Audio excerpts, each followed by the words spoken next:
All right, guys. Today we are going to be reacting to Germany's finances minister react to Trump's tariff.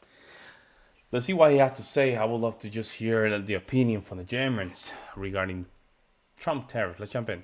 Now by Germany's finance minister, Jörg Cookies. He's here in Berlin. Minister Cookies, thanks for being with us. What are you expecting to hear from President Trump Thank you for today? inviting me. Damn, that's Thank a you. delay. What are you expecting to hear from the president? We've seen all the announcements that substantial tariffs will be introduced today, but we have no further information as to the specifics. I had some conversations in Washington last week and got a bit of a sense, but we're waiting for details for tonight. Yes, I understand you met with the U.S. Treasury Secretary and U.S. Trade Representative last week, and that you emphasized there that no one would benefit from an escalating trade conflict. The U.S. president seems impervious to that argument. Do you see any room to negotiate with the Trump administration? Well, we are working under the assumption that the announcement today will offer opportunities to negotiate, and everyone I spoke with in Washington last week said that in principle there is a willingness to continue the dialogue and to discuss.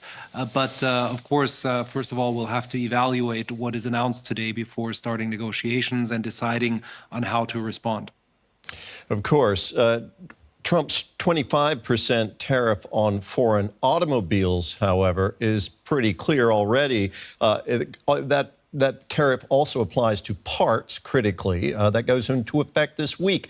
That will hit German car makers very hard. Minister Cookies, how damaging will this be to Germany's economy? Well, it will also hit you as consumers very hard because, of course, as your report correctly illustrated, cars will get more expensive in the United States, including the cars produced by German automakers in the United States. And also, as your report said correctly, German automakers manufacture much more cars in the United States as they import from Europe. So in that sense, the disproportional effect will actually be in the United States. But of course, it will also hit the competitiveness of the exporting side, but it hits the competitiveness of the exporting sides on both sides of the Atlantic. And that's what we continue to argue and continue to say, that this is a proposal that is actually disadvantageous to both sides. But you are Germany's finance minister. You must have played through this scenario in pretty much detail. I'm just wondering. He wants more inside baseball. Okay. He wants to go to the greeny. He wants to get to the, to the bottom of this. He wants the answer. I don't know.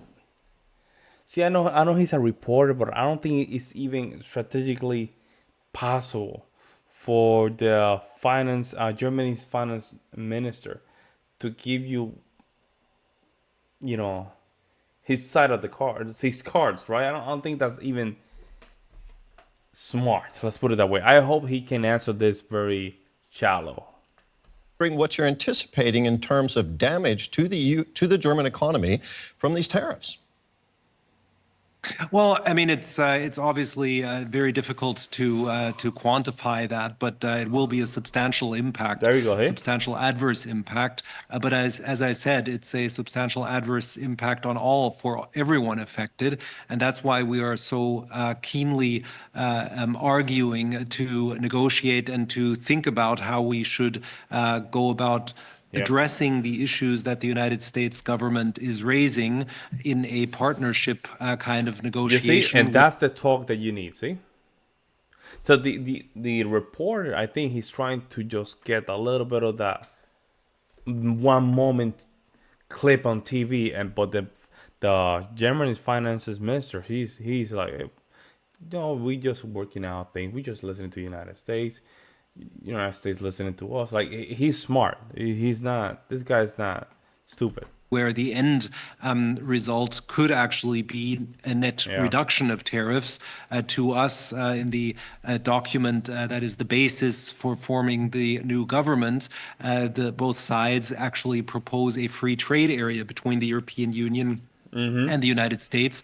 That takes care of all asymmetries because we would then reduce all tariffs to zero, and then there wouldn't be any discrimination by definition. So, Yep. in our view, that would be the most advantageous and competitiveness enhancing measure for both sides. Well, let's talk about where things stand right now. The EU charges 10% on U.S. car imports, whereas the U.S. tariff on EU imports was at least previously 2.5%. Quite a difference there. Trump's argument is essentially that this is not fair. Does he have a point? Well, first of all, your argument is not complete because for certain types of vehicles, the United States actually charges 25% already. As always, if you pick out individual components of the trade relationship, you will always find areas where the U.S. charges more and those where the European Union charges more.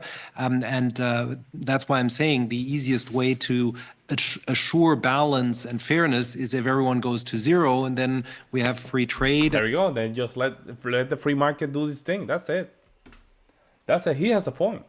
If the United States want to just go to Europe, as long as they can comply with their, the law and everything, they should have no problem. They should be able to compete with the market in Europe and the same with Europe and United States. Like, as long as they comply with the federal law here, they should be fine. And state law, of course. They should be fine. And efficiency, economies of scale. We can think about standardization and mutual market access and many other things so that there would be a much better way to actually reduce tariffs on both sides symmetrically rather than now competing on who charges higher tariffs in which areas. So do you see, with the incoming government that will have to negotiate with Trump, do you see a prospect for a free trade agreement with the United States with this Trump administration? Is that realistic? Well, I think that is more an aspirational goal. I think at the moment, as we're seeing the direction of travel on the U.S. side is certainly higher tariffs rather than lower. But the key is to send a signal that we are willing, up to including reducing tariffs all the way to zero, to discuss all options. Of course, if it's something in between, then that's also good as long as there's a fair and balanced solution that net decreases tariffs rather than increase them. Minister Cookies, thank you very much for talking with us today. Yeah. He very good, very smart guy. He's very smart guy, very careful. He just detailed the German strategy in a more willing to negotiate kind of thing. So you have to be careful here. Sometimes we just want to stick it to the man and stuff like that. You have to hold up to it. You have to say, hold up.